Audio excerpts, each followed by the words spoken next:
explica cuál es el orden de estabilidad creciente desde el menos estable al más estable de los siguientes radicales alquilos. En todas las especies, el electrón desapareado es del carbono. Un radical es una especie que tiene un electrón desapareado. Primero es un radical alquilo primario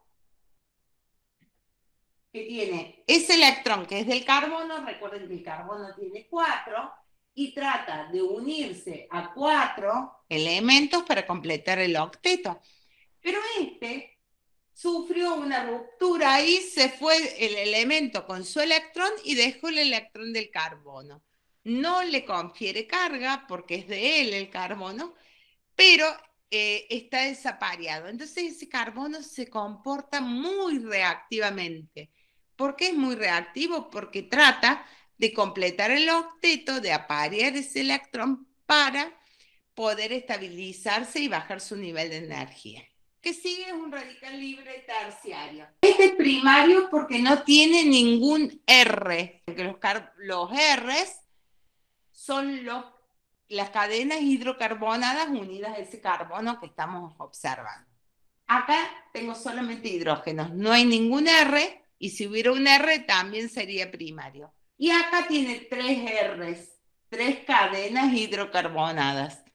En este caso, 3 metilos, por eso es terciario. Los Rs son, aunque no lo veamos, pero por un efecto que se llama hiperconjugación, son donadores débiles de electrones. Entonces, este carbono está necesitando electrones para completar su octeto.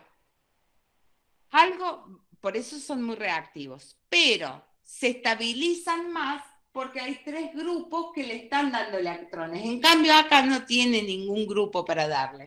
Por lo tanto, si ponemos estas dos especies en un gráfico de energía, vamos a decir que acá está el radical terciario en este nivel de energía X y acá tenemos el radical primario en un nivel de energía mucho más alto. ¿Por qué? Porque no tiene R's que lo estén estabilizando. 8. Explica por qué puedes extraer el violeta cristal del agua utilizando cloroformo. Relaciona las solubilidades relativas con las fuerzas intermoleculares. El violeta cristal tiene una serie de anillos, cadenas, anillos, así, bueno. Y tiene un nitrógeno positivo y un cloruro. Acá tenemos iones. Este es el catión, que es bien grande. Entonces, el violeta cristal es una cadena hidrocarbonada grande con algunos nitrógenos que pueden formar puente de hidrógeno con el agua y tiene acá guiones. Es una sal que puede disolverse en agua. El agua va a rodear al cloruro de esta manera y el agua va a rodear a este guión de esta manera. Entonces, más o menos, y acá puede formar puente de hidrógeno, entonces se une así, acá también puede formar puente de hidrógeno. Entonces, el violeta cristal se disuelve en agua.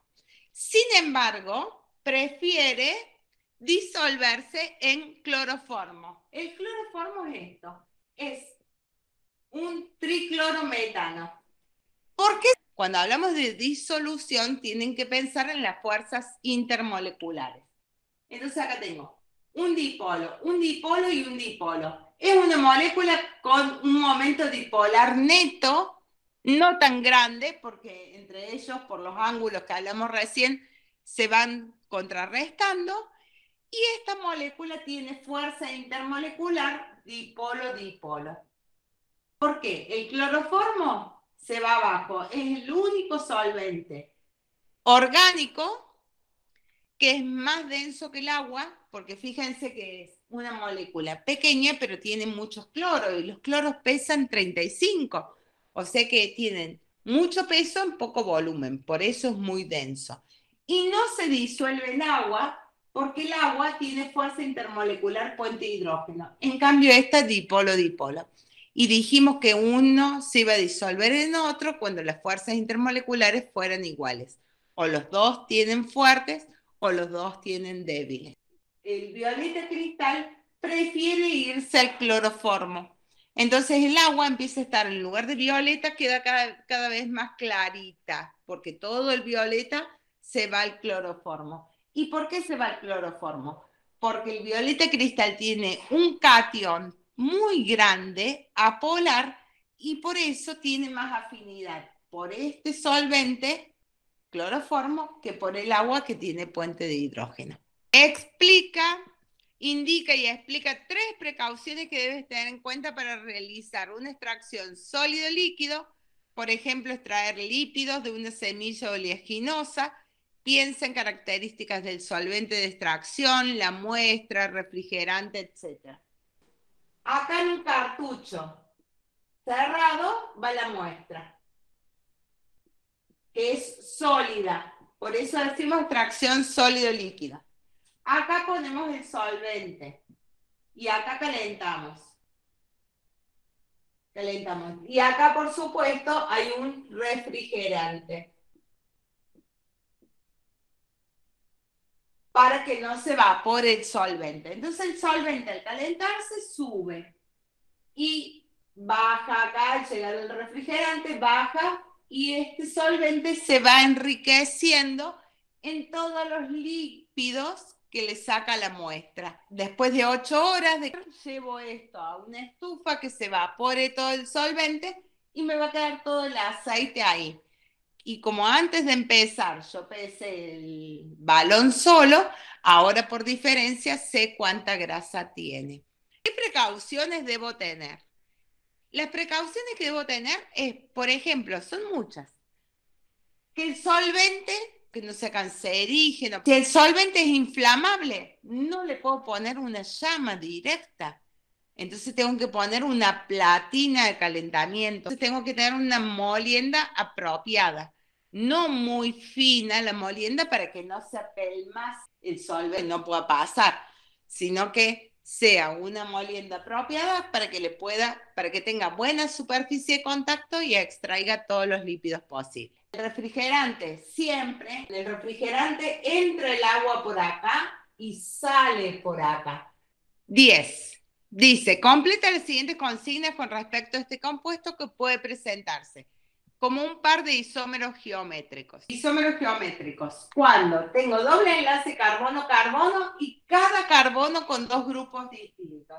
Entonces, AB, AB. Si los dos iguales están del mismo lado, se llama cis. Si están de distintos lados, se llamará trans. Puede ser que todos sean distintos, entonces también uno se va a llamar cis y otro trans. Y en los pequeños ciclos también puede haber cis o trans, porque el ciclarse, como este carbono, es sp3, quiere decir que tiene un ángulo de 109,5 grados. Entonces puede ser que tenga los 2 oxidrilos para arriba, si yo trazo un plano imaginario por acá, digo, los 2 oxidrilos están del mismo lado, los 2 hidrógenos, entonces este es el isómero cis. Pero si los oxidrilos están en lado distinto, por ejemplo, si lo hago así, este está para abajo, pongo el plano imaginario, oxígeno para abajo, oxidrilo para arriba, entonces este es el trans. Entonces puede haber isómero cis y trans cuando hay doble enlace o pequeños ciclos. Es más polar, dice, responde abajo poniendo las letras A, B, C para cada uno. Entonces ustedes pondrán A. ¿Es más polar el cis o el trans? Y ahí tienen que poner. ¿Cuál es más polar, el cis o el trans? Veamos. El cis tiene 2 dipolos así. Y el trans tiene un dipolo acá y un dipolo acá. Acá tengo una sustancia mucho más polar y acá menos polar. ¿Cuál es más polar? El cis. ¿Por qué? Porque los dipolos se suman, no se contrarrestan. ¿Cuál tiene mayor punto de ebullición? Por ejemplo, alguna puede decir, acá es más polar porque al ser cis tiene dipolo-dipolo y es una fuerza más fuerte que esta que es trans, que es casi Van der Waals, que es, si bien es débil también, pero es menos fuerte que la dipolo-dipolo. Y está perfecto.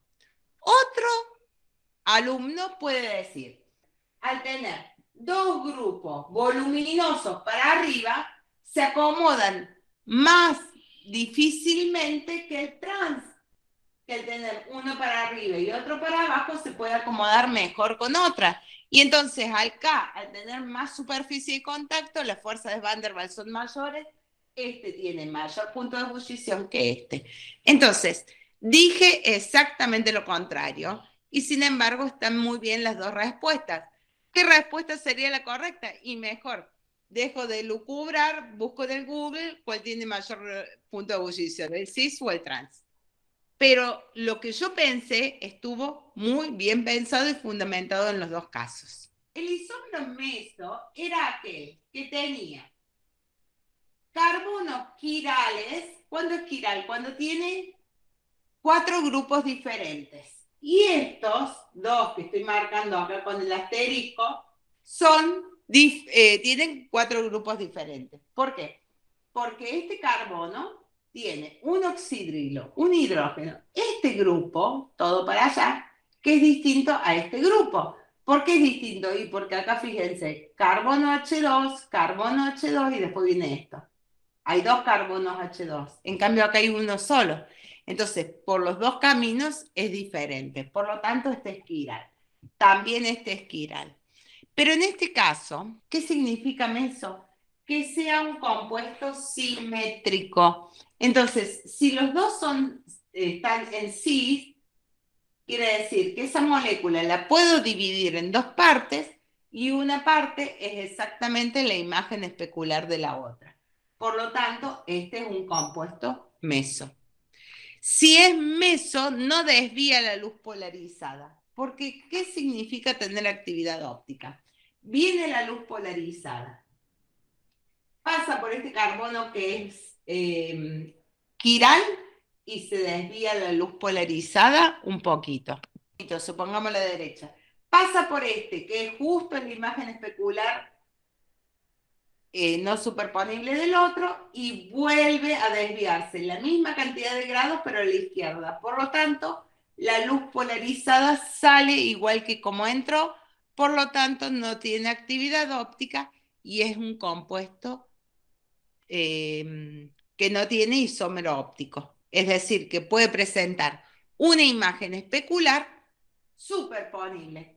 En cambio, el isómero trans no es superponible. Si este lo quiero poner encima de este, lo despego así, lo pongo, y este me quedó para abajo y este me quedó para arriba. No se superpone. Bueno, lo doy vuelta. Y si lo doy vuelta, este va para abajo y este me queda para arriba. Y este va a ir, este que está para abajo. Al darlo vuelta así, va a ir para arriba y este va a quedar para abajo. No hay manera de superponer los dos isómeros. Hay isómero meso y es el cis. El trans no es un isómero meso. ¿Cuál tiene actividad óptica? El isómero trans. Porque acá tengo carbono quiral, acá tengo carbono quiral. Este desvía la luz polarizada, no sé cuántos grados, porque no lo podemos saber, porque ese es un dato experimental.